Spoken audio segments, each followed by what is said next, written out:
Luke. Last week's BMW Championship was absolutely wild. We had a shootout between Patrick Cantlay, Bryson DeChambeau, and it was truly one for the ages. No one was out of it until the very end. Patrick Cantlay, an absolute stone-cold killer, went out, made about a 25-footer to win. Really had to take my hat off to him, and obviously a little bit disappointing for the big guy DeChambeau.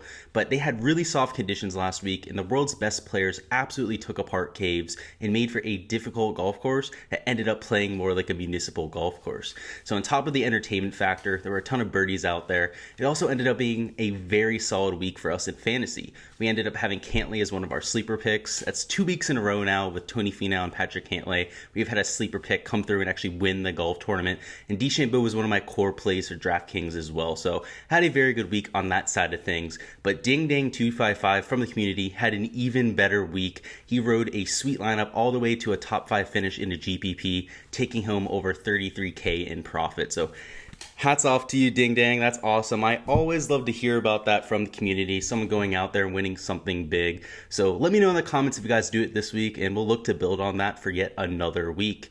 For the PGA Tour golfers, though, it really comes down to all this week with the Tour Championship. One tournament to decide the fate of the entire 2021 Super season. And again, it's Tour Championship week, and the world's best golfers are looking for that FedEx Cup. Obviously, there's a lot of prestige that comes with that, but also a $15 million check that's pretty much life-changing for everyone in the field. On top of the drama inside the ropes, for many, one-and-done leagues are going to come to an end this week. Obviously, a lot of big prize pools for many of us in the community on that side of things. We also have some of the biggest GPP contests we see all year. It's a little bit surprising for just a 30-man field. DraftKings, FanDuel, pretty much all the DFS sites out there have massive contests, $200,000, $300,000 the first contest, which is a little bit surprising, but definitely nice to see for something as big an event like the Tour Championship. So what we're going to do in this video is we're going to set the stage for the events about to unfold down at Eastlake and give you a full breakdown of Eastlake Golf Club. We're going to discuss many of the key stats for this week as well, and the type or types of golfers I expect to perform well at Eastlake. So whether you're a seasoned golf fan, a more casual golf viewer, completely new to the sport, this video is going to be exactly what you need to get ready for this weekend. So without further delay, let's hop right into the breakdown. So the format for the Tour Championship is unique, to say the least. Not my favorite, to be honest with you. It implements something that we call a quote-unquote staggered start. It's definitely confusing as hell to some. It was to me at first. We're going to do our best here to make it clear for you. So take a look at this table. We're going to have the starting strokes for all the people in the field. And essentially the top 30 in the FedEx Cup are teeing it up this week. We don't really know about Patrick Reed yet. Was in the hospital with pneumonia, double pneumonia at that, both lungs. So I don't expect him to tee it up this week. That's obviously very scary. But if that ends up changing, we will have all 30 in the field. But on the table, you can see exactly where the finishing positions correspond with each amount of starting strokes. So the guy at the top of the board, Patrick Cantlay, is going to start at 10 under par, all the way down to the group of 5 down there at even par. Obviously, the next highest competitor next to Cantlay is at 8 under, then 7, 6, 5, so on and so forth the whole way down. And this really creates a interesting game theory scenario. A lot of the guys further down the board still aren't going to have the type of upside that you're looking for. I mean, a lot of them are solid PGA Tour players. I mean, everyone in the field, right, the top 30 in the PGA Tour are obviously the best golfers in the world. But even with that being said, some of those guys further down the board, like, EVR, some of the guys that just made it on the mark, don't necessarily have the upside we're looking for. Not only do they have less upside than the guys in the top 5 who are by far the best players in the world, they also just have a worse skill set. So on most weeks, we're willing to take shots on guys down low, people that have a high birdie upside, that kind of thing. But this week, it makes it just a little bit harder to do so.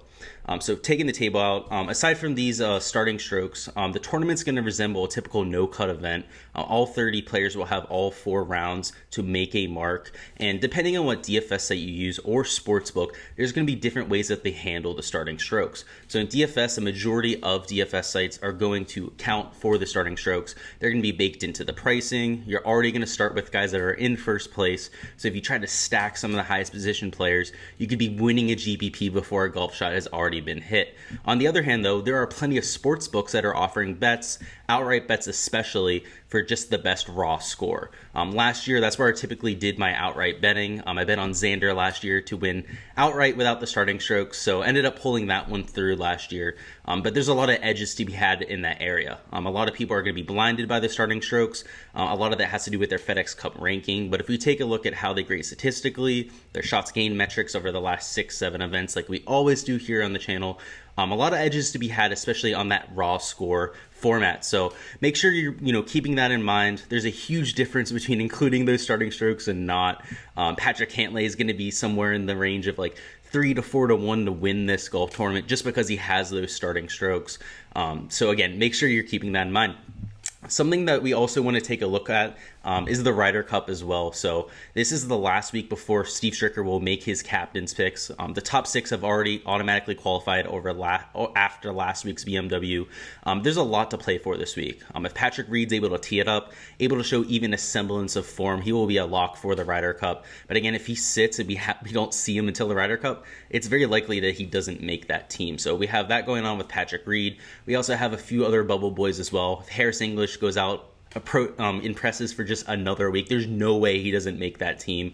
You also have guys like Webb Simpson that, if he goes out, shows some form, could definitely be a captain's pick. Also guys that are in contention as well, like Sam Burns, that has kind of thrown his name in the hat over these last few weeks. But if he goes out, finishes in the top 5 again, or even wins the FedEx Cup, he's obviously going to be on that team. So a lot to play for in the Ryder Cup, and that will all be decided after this week.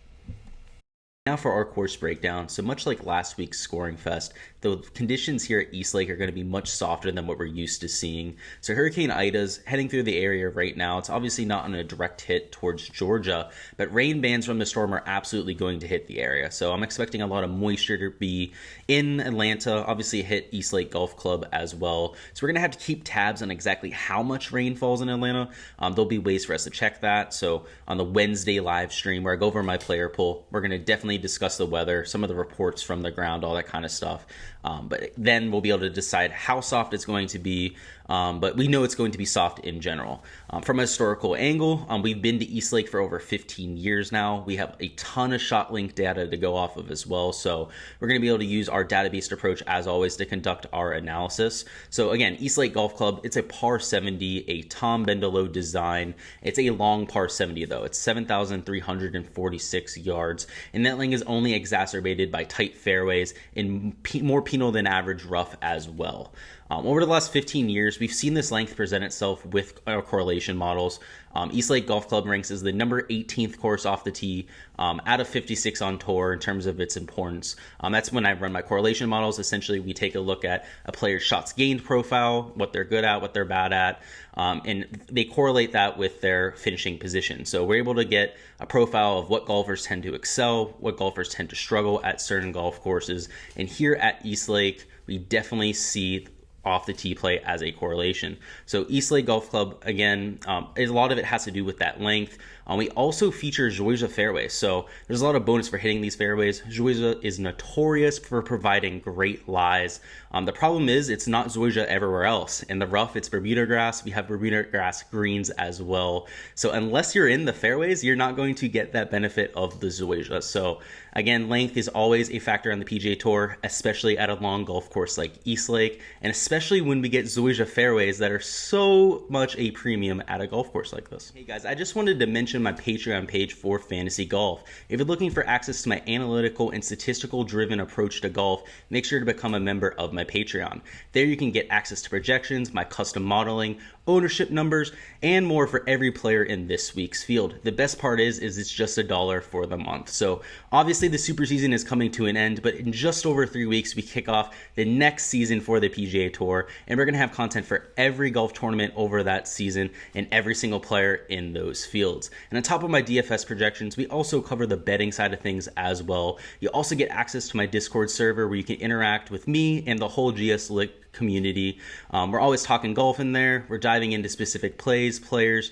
Don't even always talk about golf on there. Sometimes we start talking about football, that kind of stuff. And we've got some really sharp people in there as well. So make sure to get in there. Again, link is in the description. It's just $1, so I highly recommend you guys check it out at the very least. And now back to the course breakdown. So Eastlake features similar greens to what we saw at Caves last week.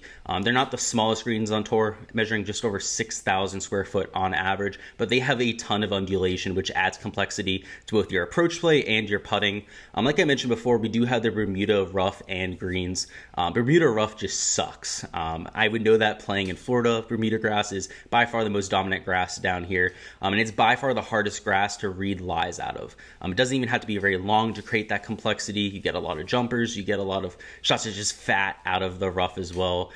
It's also very penal around the green. Reading Bermuda lies, even on shaved down fairways, can be tough. So definitely, we've seen that pan out in the statistics over the last 15 years. Eastlake ranks as the number 6 course out of 56 on tour in terms of shots gained approach, showing just how important iron play is. Again, a lot of that is just to go out and score. You know, we've seen winning scores here, approaching the -20 under pars without starting strokes. We also get the very best players in the world. And anytime you have the world's very best, you're going to see a scoring fest. So making sure that you can do so with your irons is always going to be important. And again, it coming in number 6 is, nothing to scoff at. That means it's more important than 50 other courses on tour. If you're not new to the channel, if you've been here for a while, you know just how much I love looking into approach play. It's routinely my number 1 or number 2 key stat at the very least.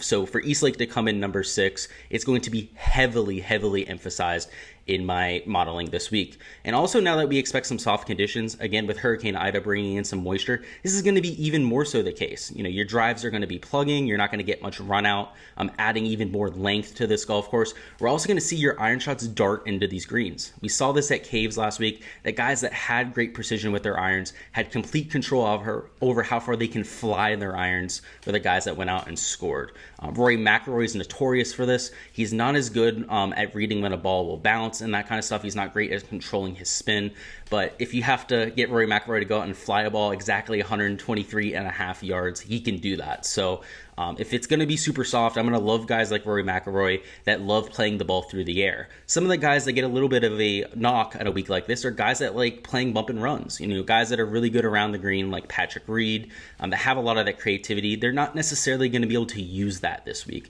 When it gets super soft, you're really being put into a one-dimensional situation, and I really think we're going to see that play out this week a little bit more so than usual at a soft version of Eastlake. Something to also mention as well, as players last year, like Xander, we saw him take apart Eastlake. We also saw quite a few players shoot over par. So a golf course like this really creates a huge disparity between the guys at the top and the guys at the bottom of the board. So you're really looking for people coming in with good form and really good high levels of birdie or better percentage coming into this event. Again, I'm expecting someone to probably hit 20, 25 under par as a raw score this week. Could even be better if they have some starting strokes on top of that. So I'm definitely adding birdie or better percentage as my last key stat. It hasn't reared its head in the modeling over the last 15 years. Again, we haven't seen a course this soft though. So I do expect birdie or better percentage to be important. We saw that last week at Caves. A lot of the guys at the top of the board, especially in top of the board in terms of fantasy scoring, were high birdie or better percentage players. So that's going to be the last key stat I use for this week. That's all for the course breakdown this week. Let me know in the comments what you guys think the winning score is going to be this week for a chance to win a free month of my Patreon projections. I personally think it's going to be right around 22 under par, but let me know what you guys think again in the comments. This afternoon, I'm also going to have my Draftkings picks coming out for the Tour Championship. We're going to go over my top 6 picks for DFS contests, so make sure to stay tuned and subscribe to make sure you catch that. Again, as always, make sure to like the video if you guys enjoyed the content. Not only does it really help me out with growing the channel, it also helps sure that you guys can make sure that you guys are catching my content as soon as I post it. So a win-win situation, make sure you go ahead and do that. Football season is right around the corner. We're going to be pumping out a ton of football content on this channel.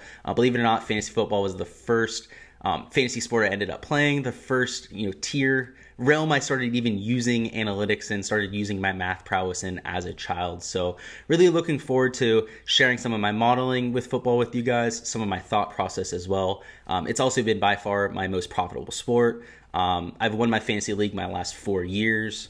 So yeah, I'm pretty good at fantasy football. We'll get into that. You guys will have tons of content for that as well. But if you guys are just golf oriented, we're also going to have the DraftKings picks out for this afternoon. So stay tuned for that, and I'll see you guys then.